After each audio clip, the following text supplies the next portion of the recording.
Hello दोस्तों, आज हम एक नए प्रकार का कुर्ता बनाना सीखेंगे। यह शेरवानी कुर्ता है। इसकी कटिंग शर्ट के जैसी होगी। इसकी कटिंग करने के लिए हमें इस कुर्ते के कपड़े को इस तरह से बिछाना होगा कि खुली साइड हमारी तरफ रहेगी और बंद साइड पीछे की तरफ रहेगी। और अब इसमें इस तरह से हमें लगभग 3 इंच का गैप देते हुए एक सीधी लाइन ड्रॉ कर लेनी है। इसके बाद हमें अपने कुर्ते की लेंथ रखनी है।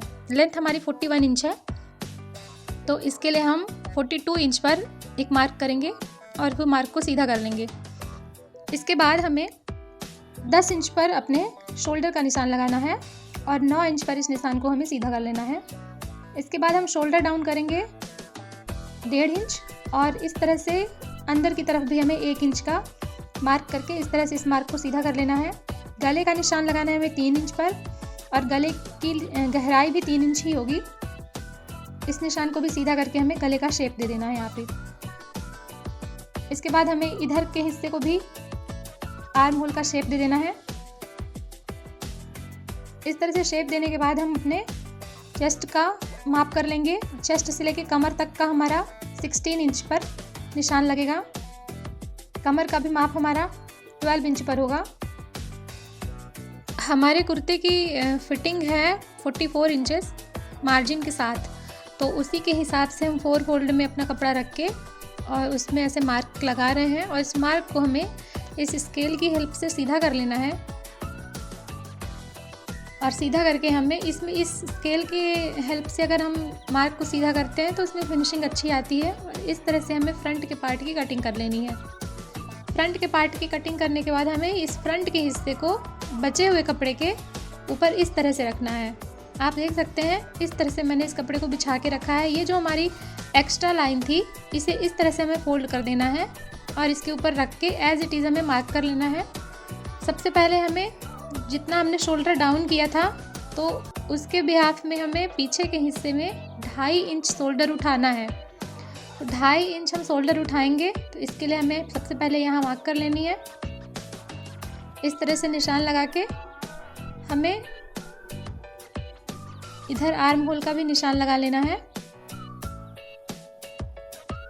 इस लाइन को सीधा करने के बाद हमें यहाँ से 10 इंच पर अपना आर्म होल के लिए निशान लगाना है और इस तरह से इस निशान को सीधा कर लेना है।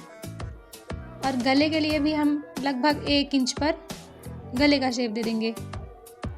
अब इसे हमें उसी तरह से कटिंग कर लेनी है जिस तरह से हमने निशान लगाए हैं। इस तरह से हमें अपने कुर्ते को कट कर लेना है सिंपली।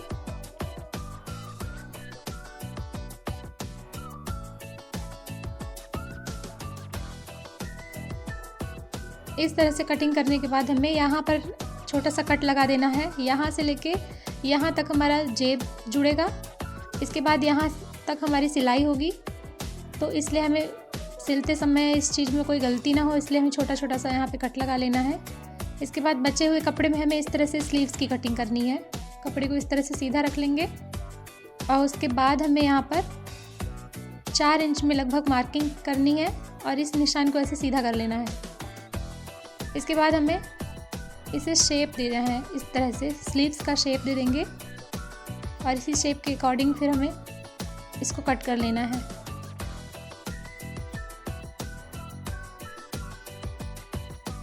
अगर आपको इस वीडियो में कुछ भी ऐसा समझ में ना आ रहा हो तो आप हमें कमेंट करके बता सकते हैं।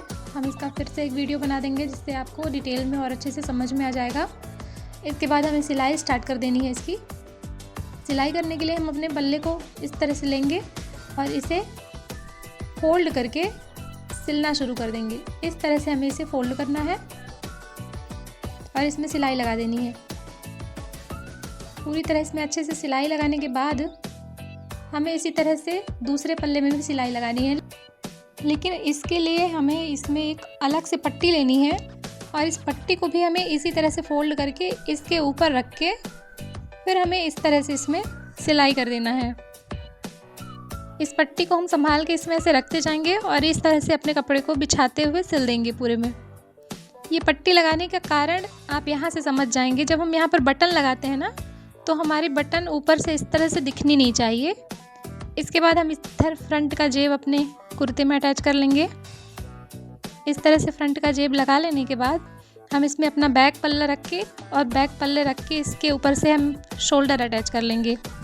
शोल्डर अटैच करने के बाद हमें फिटिंग की सिलाई लगा लेनी है। जो हमने शुरू से ऊपर से लेके 7 इंच तक मार्क किया था, छोटा सा कट लगाया था, आपको याद होगा, वहाँ तक हमें सिलाई करनी है। इसके बाद 6 इंच हमें स्पेस देना है जेब के लिए और इसके बाद फिर से हमें 3 इंच नीचे तक सिलाई लगा लेनी है। इसी तरह का यही सेम प्रोसेस हमें दूसरी तरफ भी कर लेना है। और इसके बाद जेब किस तरह से लगाते हैं हमने आपको यह सब पुराने वीडियो में बता के रखा है। और इस तरह से हमें फिर चारों तरफ की किनारी पर सिलाई लगा लेनी है। चारों तरफ की किनारी सिल लेने के बाद हमें यहाँ जेब लगाने के लिए इस हिस्से पर भी ऐसे फोल्ड करके इस तरह से मोड़ करके हमें सिलाई लगा लेनी है, जैसे हमने यहाँ पर लगाई हुई है। इसके बाद हमें अपने कुर्ते में जेब लगा लेनी है। जेब कैसे लगाना है, कैसे कटिंग करना है, ये मैंने पहले ही आपको एक वीडियो में बता के रखा है, आप देख सकते हैं। तो इस तरह से हमें दोनों तरफ जेब लगाने के बाद हमें कॉलर स्टिच कर लेना है। कॉलर का मार्क करके आपको टेप से नाप लेना है और इस तरह से कॉलर कट करके सिंपल कॉलर लगाना है। इसमें ज़्यादा कुछ करने की ज़रूरत नहीं होती है, इसलिए मैंने डिटेल में इसे नहीं बताया है। आप कहेंगे तो मैं डिटेल में भी बता सकती हूँ, बट कॉलर लगाना और कॉलर कैसे बनाना है ये मैंने पहले भी बता के रखा है। और आप लोग अगर कमेंट करेंगे तो मैं फिर से बता सकती हूँ। इस तरह से कॉलर को हमें सिल लेना है और पलट करके सिलाई लगा देनी है। आप चाहे तो प्रेस लगा सकते हैं, प्रेस लगाना आसान रहता है, और या फिर आप सिलाई करके इसे कुर्ते में लगा सकते हैं। यहाँ पर मैं अभी सिलाई नहीं लगा रही हूँ क्योंकि सिलाई मैं बाद में लगाऊंगी। अब हम सीधे अपने कुर्ते पे इस कॉलर को रख के इस तरह से सिलाई लगा लेंगे। ऊपर की तरफ अभी मैंने सिलाई नहीं लगाई है क्योंकि इसको पलट के सिलाई लगाने के बाद हम कॉलर के ऊपरी हिस्से में भी सिलाई लगाएंगे।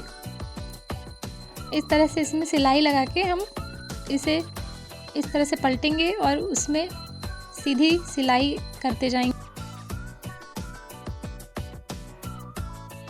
बचे हुए एक्स्ट्रा धागा जो निकला हुआ हो उसको अपन काट के निकाल सकते हैं, अलग कर सकते हैं। इसके बाद इसमें हम सीधा सिंपल सिलाई लगा लेंगे और इस तरह से इसे घुमा के कपड़े को अब हम कॉलर में ऊपर की तरफ भी सिलाई लगा लेंगे। इससे एक लगातार फिनिशिंग बहुत अच्छी दिखती है और कॉलर लग के बढ़िया से तैयार हो जाता है। इसके बाद हम अपना स्लीव्स अटैच कर लेंगे। आप देख सकते हैं इस तरह से हमारा कुर्ता बन करके रेडी है। कुर्ते का फाइनल लुक इस तरह से आएगा। आप लोगों को कैसा लगा है आप कृपा करके हमें बता सकते हैं।